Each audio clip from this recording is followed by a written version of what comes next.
প্রথম দিনে ৬টা catch miss part of the game হতে পারে না। প্রথম দিনেই ৬টা ক্যাচ মিস মানে টেকনিক্যাল জায়গা থেকে অনেক কিছুই ভুল হচ্ছে এই মুহূর্তে। আমি যদি এই পরিসংখ্যানটাকে গেল ২ মাসের প্রেক্ষাপটে বিবেচনা করি, তাহলে ৩ ফরম্যাটের ক্রিকেট মিলিয়ে গত ২ মাসে ৩২টা ক্যাচ ড্রপ করেছে বাংলাদেশ। এক্স্যাক্টলি ৩২টা ক্যাচ ড্রপ করেছে বাংলাদেশ। শুধু যদি টেস্ট ক্রিকেট নিয়ে কথা বলি, তাহলে এই বছরটাতে এখন পর্যন্ত ১৩টা ক্যাচ ড্রপ করেছে বাংলাদেশ। যে ১৩টা ক্যাচের মধ্যে ৯টা ক্যাচ ড্রপ করেছে উইকেটের পেছনে। আজকে যে ৬টা ক্যাচ ড্রপ করেছে বাংলাদেশ, তার মধ্যে 4টা ক্যাচই উইকেটের পেছনে বাংলাদেশ ড্রপ করেছে।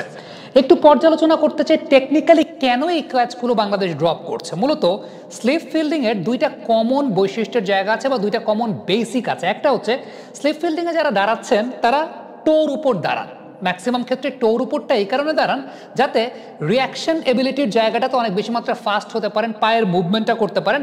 আরেকটা বিষয় সেটা হচ্ছে হাতের অবস্থানটা একটু ওপরের দিকে রাখা, কিংবা চেস্ট কিংবা ওয়েস্ট হাইটের এই জায়গাটা রাখা, বা খুব তাড়াতাড়ি রেডি হয়ে যাওয়া। অর্থাৎ এই পজিশনটায় আছে মানে কিন্তু আপনি খুব তাড়াতাড়ি রেডি অবস্থায় আছেন।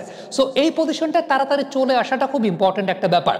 আমি প্রথমত নাজমুল হোসেন শান্ত আজকে একটা ক্যাচ ড্রপ করেছেন, সেই ক্যাচটার প্রেক্ষাপটে একটু বিশ্লেষণটা করি। আমি এক্সাম্পলও দেখাবো, তারপর পেস বলের ক্ষেত্রে যাবো। জাস্ট লক্ষ্য করে দেখেন, বোলার যে সময় তার গ্যাদার পজিশনে, ওই সময়টা নাজমুল হোসেন শান্তর হাতটা কিন্তু একেবারে মাটির কাছাকাছি, খুব নিচে। ইভেন বলটাকে যখন টস আপ করেছেন, মানে হাত থেকে রিলিজ করেছেন, তখনও তার হাতের পজিশনটা অনেক নিচে।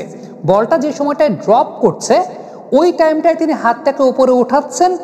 ড্রপ করার মুহূর্তেও কিন্তু তার হাতটা রেডি পজিশন অবস্থায় নাই, অর্থাৎ তখনও কিন্তু হাতটা মোটামুটি নিচে অবস্থাতেই রয়েছে। সো আলটিমেটলি যে সময়টায় বলটা একটা আউটসাইড এজ হয়ে তার কাছাকাছি এসেছে, তাকে দেখে মনেই হচ্ছিল যে বলটা হঠাৎ করে তার কাছে চলে এসেছে। He was not that much ready. এই বেসিকের জায়গাটা কিন্তু বারংবারই আমরা আসলে দেখতে পেয়েছি বাংলাদেশের ফিল্ডারদের মধ্যে। ইভেন পেস বলের এগেনস্টেও আমরা মেহেদী মিরাজের ক্ষেত্রে দেখতে পেয়েছি। সেই ব্যাপারটা পরে দেখাচ্ছি। তার আগে আমি একটা সিম্পল এক্সাম্পল দেখাই। ধরেন অ্যাঞ্জেলো ম্যাথিউসের একটা ক্যাচ আমি আপনাদেরকে যদি দেখাই, যে স্পিনের এগেনস্টে যে সময়টা আসলে স্লিপে ফিল্ডিং করছেন, একদম from the very early stage Angelo Mathews কিন্তু রেডি। অ্যাঞ্জেলো ম্যাথিউস পুরোপুরি রেডি, যে ঠিক আছে বলটা যে হাইটে হাতটাকে রাখলে তিনি ওপরেও হাত ওঠাতে পারবেন, নিচেও হাত রাখতে পারবেন, ওই পার্টিকুলার হাইটটা তিনি মেনটেন করছেন অনেক আগে থেকে। অর্থাৎ অনেক আগে থেকে তিনি কিন্তু প্রিপেয়ার্ড অবস্থায় আছেন, যে আলটিমেটলি তার হাতটাকে এমন একটা পজিশনে, অর্থাৎ রেডি পজিশনে নিয়ে যাচ্ছেন, যেটা তার রিয়াকশন এবিলিটির ক্ষেত্রে অনেক বেশি মাত্রায় উপকারে আসছে, বা তার রিয়াকশন এবিলিটির ক্ষেত্রে তাকে অনেক বেশি মাত্রায় হেল্প করছে। সো আপনি ওয়ার্ল্ডের বড় বড় স্লিপ ফিল্ডার যারা আসলে স্লিপ ফিল্ডিংয়ে খুব পারদর্শিতা দেখিয়েছেন, তাদের ক্ষেত্রে যদি লক্ষ্য করে দেখেন, তাহলে খেয়াল করে দেখবেন যে খুব আর্লি স্টেজ থেকেই হাতটা কিন্তু ওই মিড রেঞ্জ পজিশনে রেখে দেন তারা, বা মিড রেঞ্জ পজিশনে তারা রেখে দিতেন, এটার জন্য যে আলটিমেটলি তার রিয়াকশনটা খুব দ্রুত হবে, রিয়াকশনটা খুব তাড়াতাড়ি হবে। এবারে মেহেদী হাসান মিরাজ ফিফথ স্লিপে যে ক্যাচটা ড্রপ করেছেন, সেই ক্যাচটার জায়গা একটু দেখতে চাই, তাহলে একটা বিষয় উল্লেখযোগ্য, সেটা হচ্ছে ৪ নম্বর বা ৫ নম্বর স্লিপে যে সমস্ত ফিল্ডাররা ফিল্ডিং করেন, তারা বেসিকলি একটু লো ডাউন পজিশনেই থাকেন, বা নিয়মটা হচ্ছে ওই জায়গাটাই। কারণ ৪ নম্বর বা ৫ নম্বর স্লিপে যখন বল আসবে, তখন একটু লো ডাউন পজিশনেই বলটা আসবে। কিন্তু ফ্যাক্টর জায়গাটা হচ্ছে মেহেদী হাসান মিরাজ অনেক বেশি মাত্রায় লো ডাউন পজিশনে, এবং ওই জায়গা থেকে রেডি পজিশনে কিন্তু তিনি খুব দ্রুত আসতে পারেন নাই।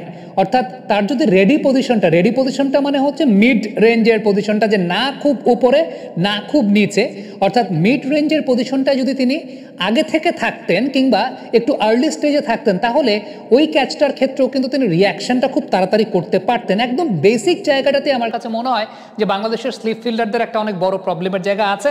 আমি বেন স্টোকস, যিনি 4th বা 5th স্লিপে ওয়ার্ল্ডের one of the best fielders, Ben স্টোকসের একটা ক্যাচ যদি আপনাদেরকে দেখাই, খেয়াল করে দেখবেন যে আমি ক্যাচ কোন হাইটে আসছে আমি সেই প্রসঙ্গে যাচ্ছি না, কিন্তু ক্যাচ আসার আগে বোলার যে সময়টায় বল করছেন, ওই পার্টিকুলার মোমেন্টটাতে আপনি বেন স্টোকসের এবং মিরাজের হাতের পজিশনটা যদি একটু লক্ষ্য করে দেখেন, একদম সিমিলার জায়গাটাতে বেন স্টোকস এবং মিরাজের হাতের পজিশনটা কিন্তু ডিফারেন্ট। অর্থাৎ বেন স্টোকস অনেক আগে থেকে রেডি পজিশনে আছেন, যেটাকে আমরা রেডি পজিশন বলছি ফর আ স্লিপ ফিল্ডার।